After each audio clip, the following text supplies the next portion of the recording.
Sweat Equity Podcast and Streaming Show, the number one business comedy business podcast show. Yep. That's it. Lifestyle? Yeah. Yeah, baby. Fashion. This is a really good episode. We didn't know our guest, Wesley Matthews, is the founder and CEO of High Level Marketing, an agency that's made 2,000 websites under contract, he said? Yeah, there's a lot going on. Been around for 12 years, figured out the process, doing $21 million in revenue last year. Got over 100 employees. Love how we threw that out there, too. Yeah, shit. It's like if I got the Heisman in college, I'd be wearing that around my neck. If I made $21 million in revenue for my business I started a dozen years ago. Yeah, gold chain around her neck. Yeah. All right, we can't start another show. No. afterwards. Well, I'm excited. It was a good interview. It was good. Don't stop listening. Hey, speaking of Ballin', 2020's best small, medium enterprise business advisory podcast in the United States, 2021's best podcast and streaming entertainment studio, Eastern United States. And what's the other one we just won? International Business Podcast of the Year. Boom. Corporate Livewire. International. .xxx, I don't remember. We're global. I sent it to my mom. She thought it was a real award. Oh, shit. This episode of Sweat Equity is brought to you by Viome Gut Biome Intelligence Test. You want to know the flora and fauna of your gut intelligence test supplements with our link gets you 70% off for health insights, personal food recommendations, precision supplements formulated just for you. Hit the link in the episode description and get the hookup. Holler if you hear me. Let's go talk to Wes Matthews in Michigan. Howdy, Tony! About my sweat equity. Sweat equity. Sweat equity. My sweat equity. My sweat equity.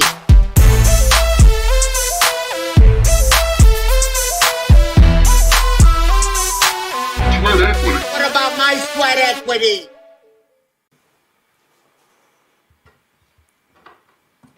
Wesley? Wes? Can I call you Wes? Yeah, for sure. How you doing? Good. How are you? Where are we talking to you? Where are you about right now? Yeah, so I'm in Michigan. So I'm in a suburb outside Detroit, about 40 miles from Detroit. Oh, nice. What about you guys? We're in Tampa. Yeah. Awesome. I'm in Nice. Sarasota next week. Oh, Can't yeah? wait. Well, Yeah. let us know if you make it up the hour drive up. We'll get you a cigar over at That'd be Ybor. awesome. Michigan, eh? So Yeah. now we like to ask all our first guests that, especially by way of Booker, have you listened or watched this show before? I have not. Okay. See, I was like, no, you test them. Yeah, You but throw it, and the suit and tie is not normal. what are you talking about? And he didn't wear it for that reason. He's wearing it just because we looked white trash in the last episode. So we're trying to step it up. Yeah, sometimes we'll just look trashy. Sometimes shirts off, and I said, let's been a while. flip it. And Suit it up. Eric's not down with that mission today, so I said, I will wear it next time, and I'll be the one who looks like an idiot next time. that's fine. I'll wear a mesh tank top. Perfect. Love it. So this show is about basically we're about asking, like, talking to people like yourself that have been successful and kind of passing that kind of information along to the listeners. For sure. But we also are in the comedy world, so we like to say we're the number one comedy business podcast because there's not anybody else in the genre, Nobody claims Awesome. it, so right? we do. So We called it. We got dibs. we might have Self-proclaimed, a yeah. fair amount of dick jokes, but I know your company may want to use some of this to clip out, so we'll try to keep them, sporadically Sure, throughout. yeah. Sure, yeah. We'll get some clean. You're the one with clean. potty mouth, not me. What? I mean, look, that's the thing with LinkedIn. We like to say we want to be more anti-LinkedIn, like real talk, because LinkedIn feeds Yeah, for sure. are just, it looks like, a publicist wrote everybody's posts. Right, Right. except yours and I agree. Except ours. And then I get a lot of professional friends that are like, why are you posting this joke on there? I'm like, You literally posted a video of you running the stairs in short shorts, like this afternoon too. this is becoming really self-indulgent on our side. No, Before let's we tell you ask more about ourselves real quick. Well, no, look, I tried to write a joke. our business dad, mentoree, Dean Akers, who's on the show a couple episodes ago, he goes, do you think you're doing anything with your stand-up comedy career by not putting content out? And I was like, fuck. And so... Yeah, he's got you there. So I'll try to, if I'm doing a hard workout, I'll try to write the joke or try to think about how I'd shoot it while I'm doing it. And then I've got that runner's high, which should be called something else because it's not a really good high. And then I'll do it before I can really think about it. And then that's it. So... Anyway. If you wanted to know what we're about, I think that should show you that we plan. We're very professional. I was looking. Can I throw some stats out for the listeners? Yeah, for sure. To give a little brief on who you are. You're founder and CEO of High Level Marketing. You're kind of a sales-driven, visionary leader. Is that fair to say? Yeah, I think I'm a sales guy at heart. Shut me down. Got a lot of questions about that. Just to humble brag, your business, your agency, your marketing agency for B2C companies, you're about 8 years old, 45% growth on average. Is that? Yes. Yeah, I mean, so we're actually 12 years old, and I actually sold 80% of the business last year. Oh, okay. Okay. Yeah, so we consolidated, rolled up 2 agencies together, and now we're 110 employees and about 21 million in revenue. I got that. You're on the Inc. 500 list 3 different times in 2016, 2018, 2019. And then I didn't get the number of websites you've cranked out, but I think it's in the thousands. Yeah, a lot. I think to date we manage about a little over 2,100 websites. Wow. That's, I mean... Eric and I thought when we were when I had my agency, we were working together, and we thought we've probably cranked out like 200 websites in like 5 years. Yeah, and thought that was pretty girthy. But this is 2,000 is insane. How is the model set up? Yeah, are you a syndicated marketing agency where you're doing syndicated content, you're doing templated stuff, you're shaking your head no? But so I'm even more impressed that you kind of do these bespoke. Can you tell us about that? Yeah, for sure. So, early on I set off to, I worked with a web development company that did everything sort of like everything was custom. Every project that came through the door, they completely blew up every relationship. Right. And I was a sales guy. So I'm like, look, to me, it was almost harder to do a shitty job than to just do a good job on a website, on a project. Yep. So kind of throughout that process, when I figured out I want to start my own company, my partner, now John Bowerman, CTO, he actually had his own platform that he had been working on and developed. So he was like this programmer, technical guy selling websites, right? Trying to do customer service, trying to onboard new customers, more of a technology guy. So when we came together, it was all about just, getting the customer in, putting them through our platform, getting them out. So the whole model early on was charge a setup fee with a monthly recurring fee behind that. Yep. Like that was my vision. That was my goal. That's how we started. That's how we grew and scaled the business. So, I never really liked the word template. So I kind of call it a framework. Right. So we kind of use, certain elements, right? Because at the end of the day, a website today versus 10 years ago, you got logo, you got the heading, you got the navigation, you got the banner. It's very similar. Right. And our target market has always been small to mid-size, B2C type businesses. We're talking plumbers, roofers, electricians. So a lot of it kind of the look and feel and just the overall architectures are very similar in terms of what actually gets people to click on a link or, we're all about ROI and converting leads. So it was always like, do you want to do something completely custom or do something that we know is going to convert and get you more leads and more traction? See, how we know he's not a hack? He's the only, one of the few the word ROI. Right. How few web-based marketing agencies, website producing marketing agencies. Look how many clicks I got you, though. Right. Never. Clicks? And they just talk about, you spend this money with us, we'll get you X back, which I think is a fucking fool's errand, but it sounds nice in the sales pitch. So I did listen to an interview with you talking about how you had to make that process high quality. You really streamlined it. So for people listening, look, a website is difficult. If if you're working with a developer, if you ever have, you've probably been frustrated because a lot of them don't have process down. They don't have their operations. Or people skills. Or people's skills to communicate if they have an issue or trying to get proactive with it. But I really break it down a lot for process, and that's on the inbound when you're doing a kickoff meeting. But what people don't understand, it's like building a house. It's and I stole this metaphor from someone else, but it's basically you have a framework, which sounds like your partner had his own CMS of sorts, a content management system. For those who don't know what that is, it's like WordPress, Squarespace, Wix, Weebly. He had this packaged up. You're like, you got something great here. I can get it out there, right? So you guys kind of had a Reese's peanut butter cup of a partnership of strengths. But what people don't get is it's like you have to build the frames, right? The CMS is your foundation of the house. You got to build the walls. Then you got to do the drywall. Then you got to do whatever the fixtures. Then it kind of zippers like that to finish a website. And what people don't get is like if they don't know their own business, it's good that you're starting off in a hole. Yeah. I'd like to hear more about the proprietary CMS that seems to be.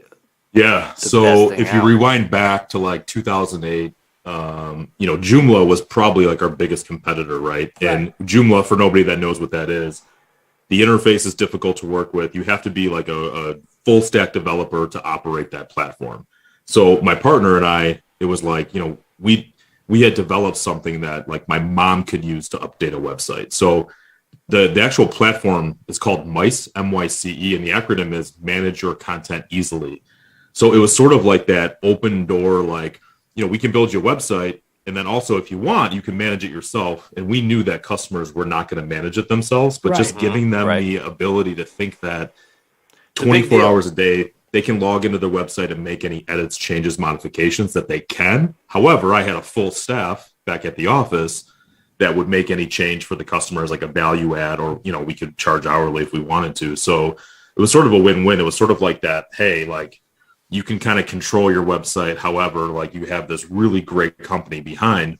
And, my vision early on was hire people that can support around that infrastructure. So whether it's an account manager, an SEO person, a content person, like we have experts in every facet of a web digital marketing package. So talking to a customer, it's not only are you getting into this MICE CMS package, we have every detail of the web, the web process covered. So, that was a big key differentiator in the beginning, was having our own content manager. Now we still have that proprietary software, but I would say 30% of the projects that we deploy are built in WordPress. And the reason being is there's still this stigma around, like, we don't want our stuff on your proprietary. Proprietary is scary, right? That's a scary word from some customers. So the customers that have somebody internally, whether it's a marketing person or their own developer, and they prefer WordPress, we'll absolutely build in WordPress as well. Is it something you've thought about white labeling out, or is that? To me, that'd be the next step. Yeah, we did, but at the end of the day, it was like, WordPress is an open source platform, and it's a pretty good, piece of software. We just figured that if we had our own internal team, so the platform itself, and what I really loved about it, and I kind of want to keep it closed, it's almost like having our own iPhone. So when a customer has our website, as we push updates and new features and things come out, we're just pushing that to our customers. So for us to have that kind of closed loop, and I would say early on building the company and even till today, there's a lot of learning curves around it. It's a custom built platform that has to, like, for a developer to get under the hood and just sort of go, they kind of have to come into HLM. And so we really haven't got there yet. We've been so focused on growing it's like the cobbler shoe effect, right? Like, we're so busy growing our customers and taking on new customers and building other technology. Yeah. So, at the end of the day, like, I thought about it, but in terms of prioritization and like from a revenue driver, like, quite frankly, I don't want to like hang out or play with other agencies. I want to get in front of customers. Agencies are a pain. Like, we do things a certain way because that's how we feel and we're passionate about it. And I don't want to prove ourselves to another agency. I just want to prove ourselves to customers or win more customers. Yeah, there's a lot of stank on that when you're you're forced to collaborate via the client with another agency, and you're like, all right, how do you guys do things? Well, okay, we do things this way. And then it's like a weird passive aggressive kind of collaborative working environment. Yeah. The cobbler's children has no shoes dilemma. Yeah. I feel smart because Wes said it. Just for anybody wondering, WordPress has 64.9% of market share for all the CMSs out there. Shopify is 5.6, which I guess some people would just use straight up as a site instead of putting it in a WordPress.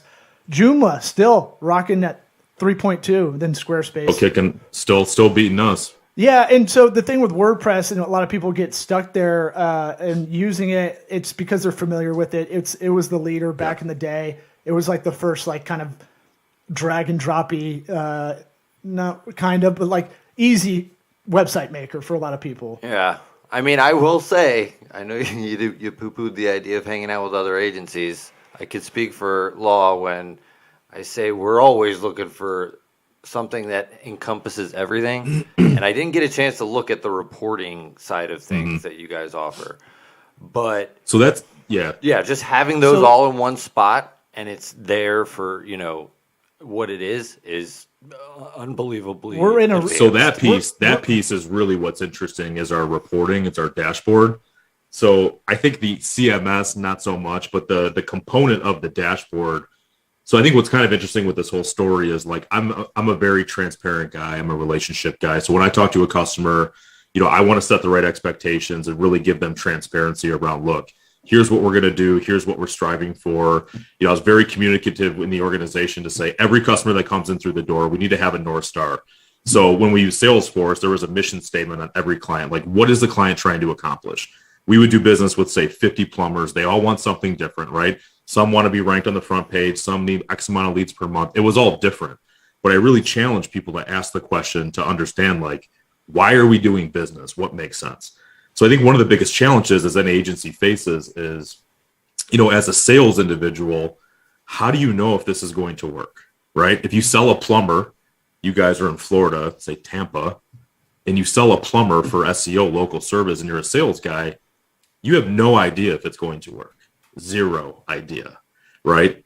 You can get behind the product and understand that, hey, in the past, my company's done great work.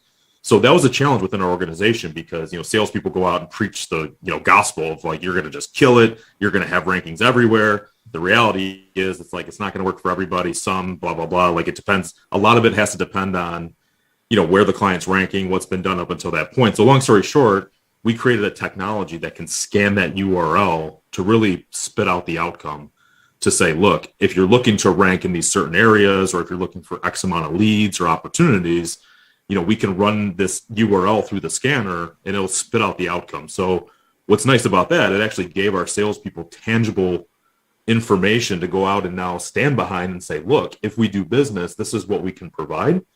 And then upon sale, we then can take that and use that blueprint throughout production. So where I think there's an opportunity here to work with other agencies is that component, because the reporting is just like unbelievable in terms of like clicking a button and knowing all the details that customer needs to know. Yeah, and I love that objective first method, right? So it's like how you get your car fixed now, right? You take it in, they just kind of, a lot of them have just computers on it. You go in, you can get that diagnostic kind of in a snapshot. Yeah, except you pay for the extra stuff they throw at you. Well, what they used to do before, right? The guy would lean against the car and say, I think it's your transmission. And you're like, oh, shit, how much is that going to cost? Yeah. It never was the transmission. Yeah, and you're saying, the problem you were trying to solve there was, these guys are going out, but they're just making promises they don't know they can keep necessarily. So you kind of designed a way to kind of give them confidence to talk about it. And then I love that you can then use those numbers as your benchmarks throughout the project. The customer knows it, you know it, and you exceed those, great. And they gave that. So the beauty of it was my partner and I, like, we would sell projects, and my production team's ripping their hair out because they're like, how are we going to fulfill this? Or we didn't charge enough, or we overcharged. This really eliminated those challenges. But the beauty is, like, as my account management team, because one of the things that we really talk about is like the white glove service. So any customer of ours has a dedicated account manager. So let's say a customer calls and there's a challenge, or the account manager's, saying, hey, customer's pissed off, or whatever the case is. We're all speaking from the same sheet of music. So like we know exactly. So like I could grab any report at any given time and talk to a customer and say, here's the data, and I can speak intelligently around the data and then educate the entire company around the data points. So it was like this, because before we had that, it was like he said, she said, they're mad about this, and it was like a complete shit show. Yeah, I mean, Eric and I've been trying familiar. We're looking at each other, even though he looks like he's a blind dude right now, but we were just staring at each other because we've been talking about this for months, because let's say he's got an account, gets hit by a bus. I want to be able to see, I want to see his coverage, exactly where he's at, if I have to just go talk to him and kind of handle anything, because we have a concierge-ish kind of client service style as well. So it's one of those things where we'll have to get your info. I don't think we actually have your contact info.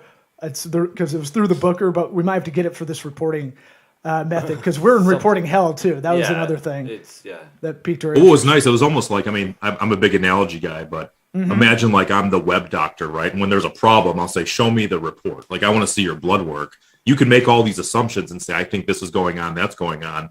I'll listen to that, but give me the report. And I'll look at the data and be like, fix this, spend time here, do this. There you go. Take 2 of these and call me in a week. Yep. And that's like how we operated.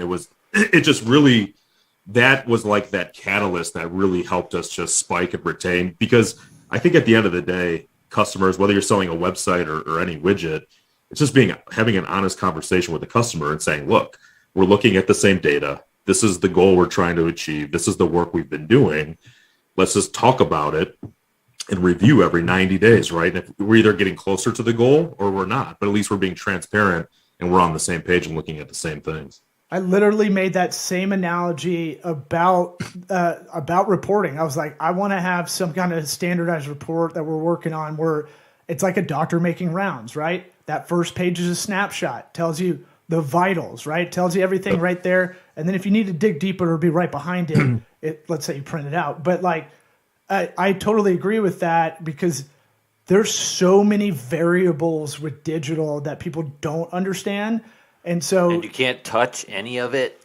You're not making anything physical. They need to see a piece of paper with some graphs on it. Right. And sort of what we've done in the company, it's kind of interesting, because now that we're 110, strong, we have like 5 different segments of our account management team.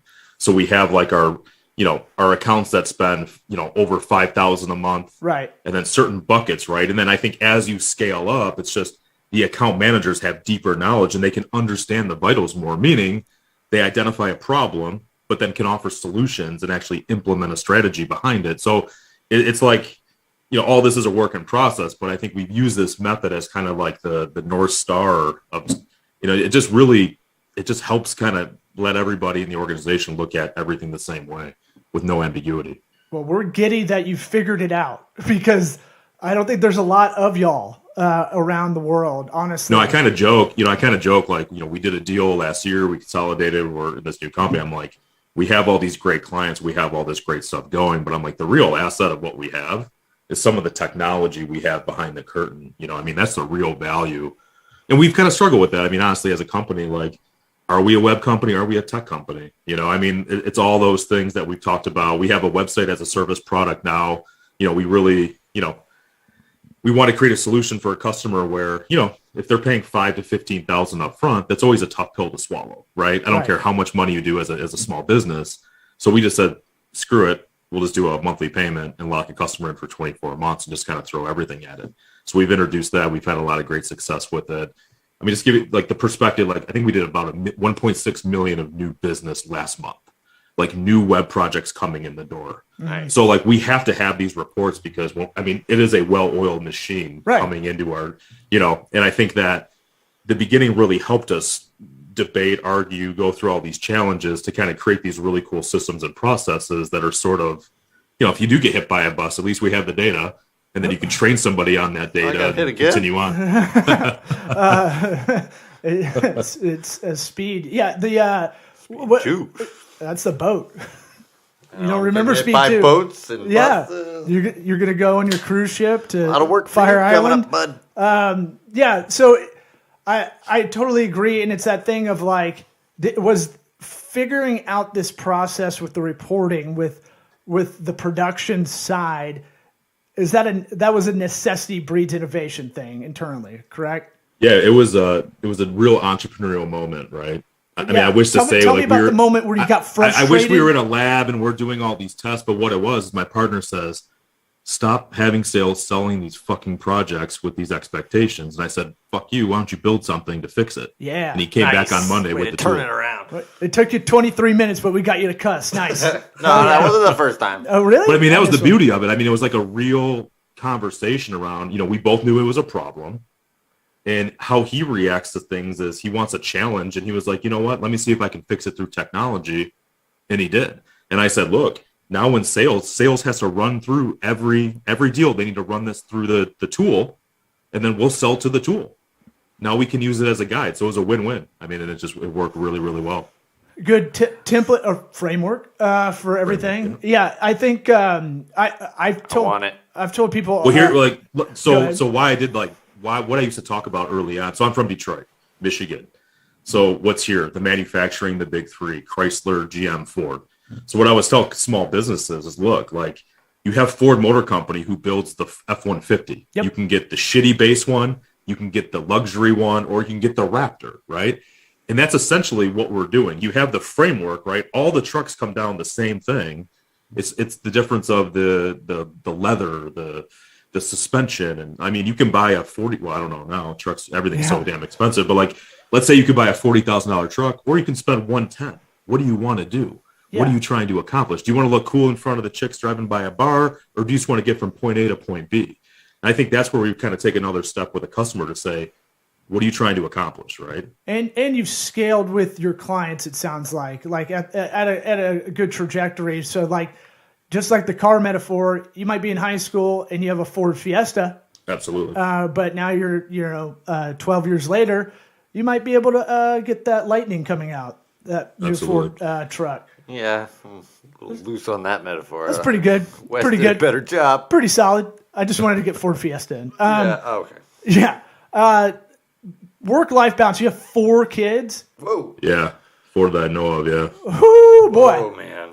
Wait, we both got snipped We got or 4 combined. cauterized. Yeah. Do Vasectomy, you want the yay, guy's nay? number? Yeah, Dr. Stein. Yeah. So, Dude, we got the I'm kind Michael of Jordan of snipping down here. He's the best.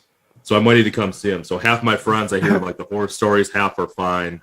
I'm kind of like playing with fire right now, but Hey, you're going to be in Sarasota next week. Just knock You'll it see out. his billboards. It's lots of them. It's in his website. They probably need your help because they're stuck in like GeoCities. But maybe we can negotiate a little deal. I'm serious. This 2 for guy 1. is the best. He's the Tom Brady of cauterizing. He has like a scoreboard on the Nice. billboards Yeah. that he sweet. over 99,000 balls snipped. Yeah, he goes.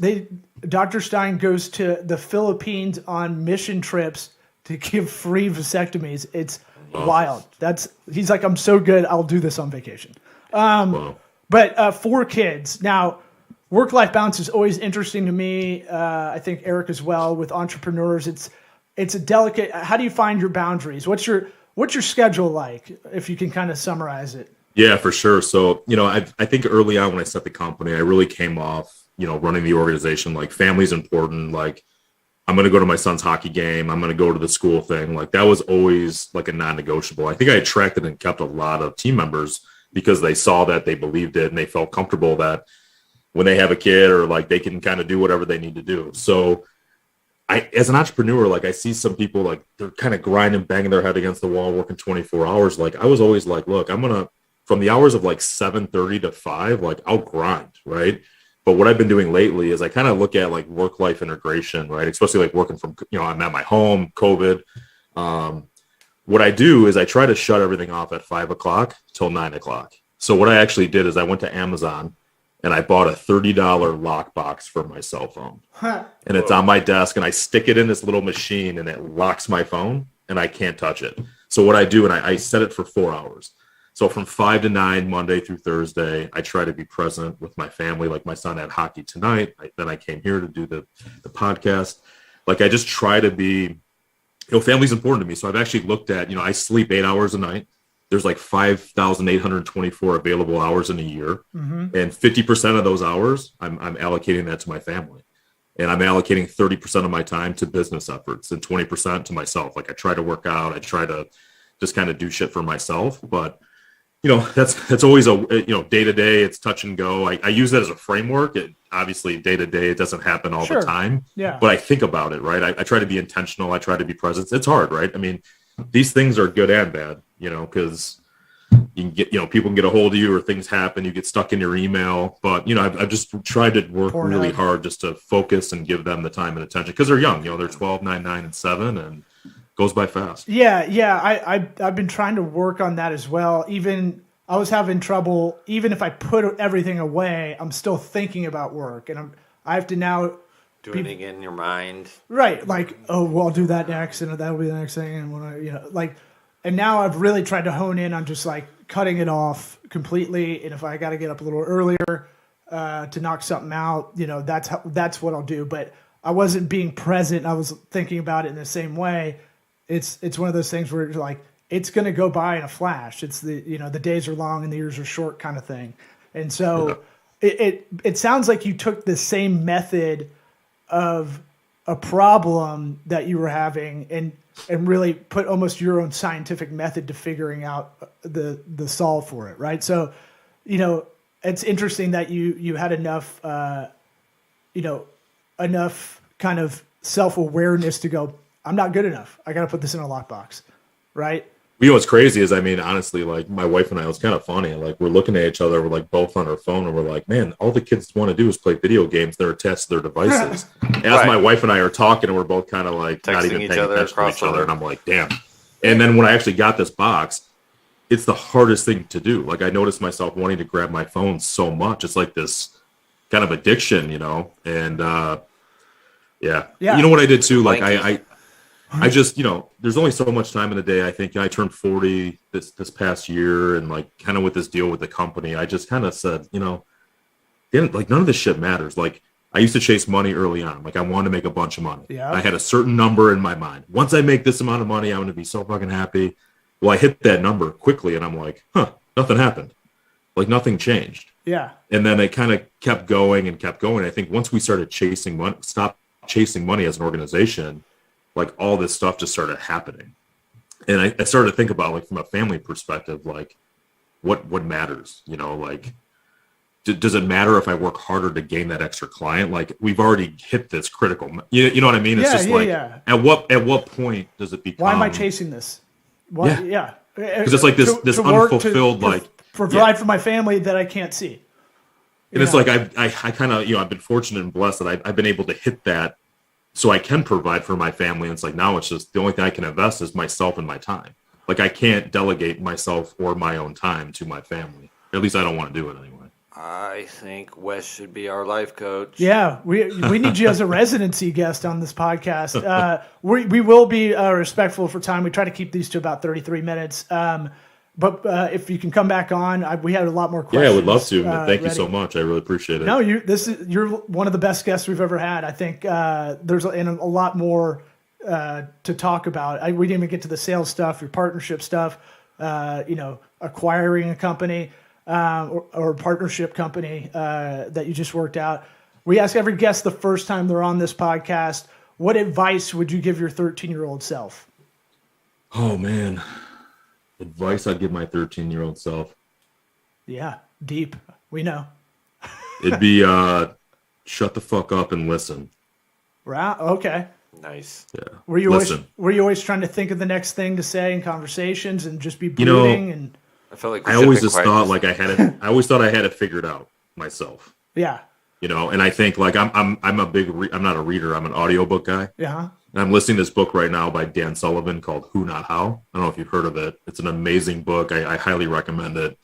But like his philosophy on just, how to build business and personal life. And I think my 13-year-old self, I just had these, I don't know, like what I've learned and experienced. It's kind of interesting just to be like, listen and take feedback from people and filter it the right way. Yeah, don't take it too personally. Sometimes, actually just take it as criticism. Right. Yeah, They're not coming at you. I don't think anybody's had that answer. I like that. Oh, but I like it. I like that one too. You go in a time machine, you go back to get yourself by the lapels at 13 years old, and you go, shut the fuck up. Then you get arrested in the past. And it becomes still in my brain, I'm still like a 13-year-old kid, right? I mean, well, that's why you're the perfect guest for this show. Right, great. We didn't even get into any of the filthy sound drops we've got or any of that. But appreciate you coming on. We'll try to get your info through the booker, and we might need your reporting stuff, so we might need to. Yeah, man, thanks. Anytime, man. Reach out anytime. Love to. Appreciate it. Yeah, thanks for coming on, and we'll hit you up later. See ya. Thanks, man. See ya.